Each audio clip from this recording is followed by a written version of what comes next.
Agora, o que a gente queria deixar claro aqui é o absurdo do VAR no futebol brasileiro.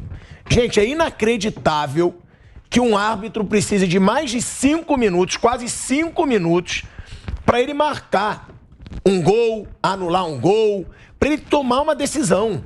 Não é possível. Eu já falei aqui, eu abri o programa dizendo, no gol do Gabigol, que foi anulado, depois do desvio do Léo Pereira, eu vi, na hora, eu falei, opa, eu acho que estava impedido. Por que que os árbitros do VAR, eles não dão uma olhada ali 3 ou 4 vezes no monitor, no lance, e tomam uma decisão? Não dá para entender. Olha quanto tempo o nosso programa, ele devia estar começando depois do jogo. A gente já tem aí quase 10 minutos de programa. Por quê? Porque o árbitro, ele não consegue tomar uma decisão. Não só o árbitro que está no campo, também os árbitros do VAR. Bruno, isso mostra o despreparo da arbitragem no futebol brasileiro? Muito. O jogo foi uma bagunça em relação à arbitragem. Também os jogadores, quando percebem que o árbitro que o árbitro é fraco, eles não colaboram em nada, eles tumultuam ainda mais o jogo. Mas o árbitro, ele errou no campo, no pênalti que ele deu do Nino, que não foi. O VAR depois acaba corrigindo, mas demora demais. E aí não só o despreparo em relação à qualidade do árbitro, mas a insegurança. Eles têm medo de apitar, eles têm medo de tomar decisão. E eles estão ali para tomar decisão. Eles estão ali para resolver dentro da regra do jogo.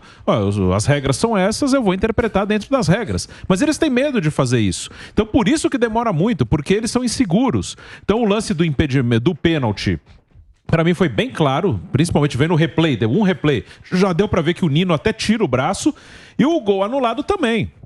Então o VAR no final acertou as duas decisões, mas demora demais. E aí atrapalha o jogo, quebra o clima, deixa o ambiente mais pesado, aumenta o número de confusões, de brigas. Então a bola, tem muito pouco tempo de bola rolando, ou muito menos do que deveria ter, porque eles têm medo de tomar decisão. E as duas decisões não eram tão difíceis de serem tomadas, não. O equipamento funciona, né, o VAR? A culpa não é do equipamento, é de quem opera. E tem sido assim, no Campeonato Paulista é assim, no Campeonato Carioca é assim, na Libertadores é assim.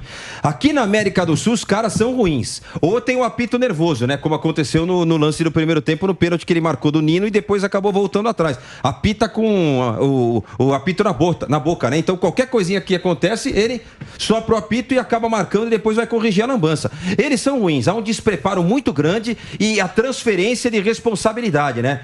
Então é mais fácil para quem tá no campo transferir a responsabilidade pro VAR. E o VAR, nesse aspecto que o Bruno disse, tem lance que o cara não precisa ir lá ver.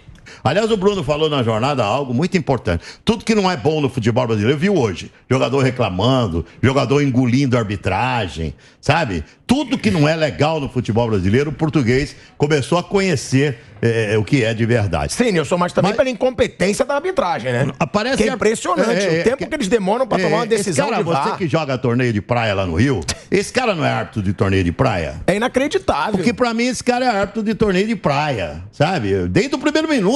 Nilson, o lance do gol do Gabigol era pra ele tomar decisão em 1 minuto. É lógico. Os árbitros do VAR, eles poderiam ter visto 3 vezes o lance. Não precisava mais do que isso. E tomar decisão. Ele foi salvo pelo VAR em 2 vezes. No pênalti que não existiu, né? E ele deu o pênalti. Deu convicto. Não existiu, ele deu o pênalti.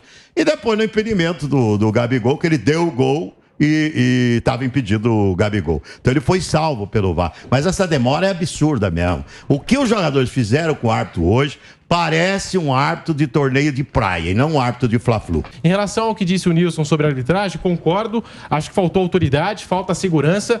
E agora que a gente tem a possibilidade de acompanhar vários jogos ao mesmo tempo, né? Um num tablet, outro no celular, um na televisão. Eu estava acompanhando o jogo do Santos. Também teve um erro absurdo no jogo do Santos, né? Que o árbitro não teve assim a convicção, a segurança para marcar o pênalti.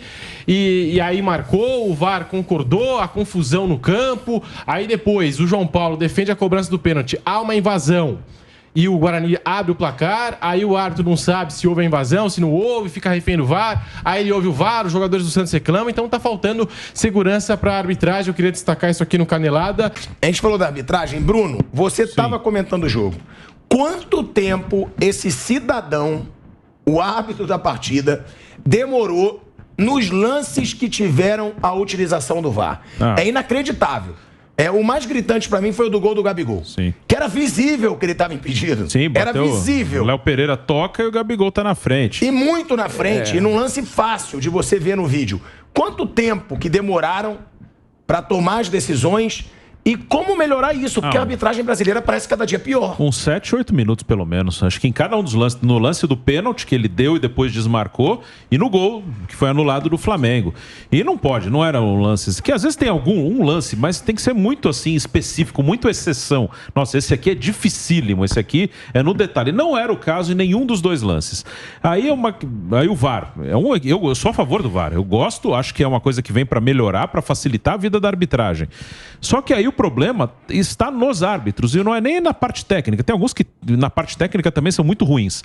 Mas a maioria, eu imagino, né, espero que pelo menos a maioria entenda da regra do jogo, tenha conhecimento técnico para trabalhar como árbitro.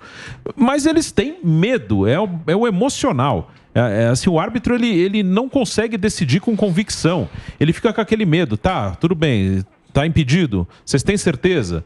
Mas é isso mesmo? Olha de novo, olha, dá essa impressão que não é possível que demore tanto. É um medo mesmo, às vezes, é o emocional. E aí eu acho uma coisa muito difícil de solucionar. Eu acho que não vai solucionar. E às vezes o que acontece é o Arthur marca, ele tá aqui, ó, é pênalti, é falta, não sei o quê, enfim, impedimento, tá aqui, tá marcado. Aí chega o time adversário e fala, não, peraí, por que você não olha no VAR? Aí já começa ali uma discussão. Foi o que aconteceu no pênalti hoje. Eu fui quando a Federação Paulista lançou o VAR aqui no estadual, eu fui lá na federação, no teste que eles fizeram. Tá aí, ó, o lance do pênalti, ó. E na teoria, né, pelo que mostraram naquele teste, que tinha mais gente de imprensa ali, eles falam que o microfone do árbitro fica aberto o tempo inteiro. Então, quando ele marca esse pênalti, teoricamente, se eles fazem aquilo que estava sendo treinado, ele fala, ó, eu marquei o pênalti porque bateu no braço do jogador do Fluminense, o braço dele estava aberto, enfim. Ele descreve e ele fala, eu tomei essa decisão por isso e isso. E aí o VAR, olha, peraí, isso aqui que você falou não é bem isso. Se acontece o que ele falou, mesmo que ele tenha uma opinião contrária, o VAR, ele fala, não, beleza, foi o que ele falou, ele viu, ok. Mas aí ele falaria, no caso, ó, você falou que tá com o braço aberto, não tá. Dá uma olhada. Mas para fazer isso não precisa demorar 10 minutos. Então, provavelmente, eles não fazem o que foi treinado. É uma confusão enorme. E alguns jogos que a gente viu, alguns áudios que a gente viu que é o caos ali. É uma confusão. Os áudios que eles já liberaram, a gente vê que é uma zona, não é nada eles organizado. Eles destemperam os jogadores, né, Bruno? Um lance como esse, pilhado, você vê, o Felipe Melo quase sai no braço com o Diego, aí outros pega não sei quem pelo pescoço, o David Braz também se desentendeu com o Gustavo Henrique no lance do segundo tempo. Um lance desse em que o árbitro paralisa de forma desnecessária o lance, pode perder um jogador expulso, um agredir o outro. E ele paralisa por tanto tempo que os jogadores começam a discutir. Os jogadores estão ali no meio do campo. Um começa a reclamar de uma coisa, o outro de outra. Eu queria falar a respeito desse árbitro. Vocês me desculpem, eu não conheço esse árbitro. Ele é muito ruim. Olha, o Israel Gimpel, o cara que revelou o Rodrigo Viga para o Brasil e para o mundo, o Israel Gimpel diria que ele não dirige um jogo na Sernambetiba, na Praia da Barra. Não dirige. Isso, eu vi Arnaldo César Coelho, em Rio de Janeiro, dirigindo Fla-Flu, José Roberto Wright, grandes. Um homem desse não pode chegar perto de uma arbitragem de um Fla-Flu. Não pode. Esse árbitro não dirige jogo de torneio de praia na Barra da Tijuca. A gente sabe disso. Como é que um árbitro desse dirige um Fla-Flu? É isso que a gente tem que cobrar. A Federação também do Rio de Janeiro de escalar um homem que não tem a menor condição de dirigir um jogo como esse. Aqui também tem um monte. Mas amigo, é Flamengo e Fluminense jogando. Eu concordo com você, Nilson. Oi? Eu concordo com você, Nilson. Agora, os fatores externos que envolvem a arbitragem tornam o trabalho de árbitro cada vez mais sensível no futebol brasileiro. É verdade. Acho terrível essa demora de 5 minutos por um lance de linha, né? Tá ali, o gráfico mostra e tal, a matemática vai lá e mostra, amigão, você tá ou você não tá impedido. Mas aí vem esses fatores externos, clubes, dirigentes, federação, o cara já entra ali dentro de campo para lá de pilhado. Não. E aí, meu camarada, fica difícil você fazer um bom trabalho dentro de campo. Já sabedores desse universo, desse currículo e dessa pressão, os jogadores, principalmente os mais experientes, mais cascudos, que deveriam ser o exemplo do futebol brasileiro, aproveitam também para deitar e rolar, viu, Nilson?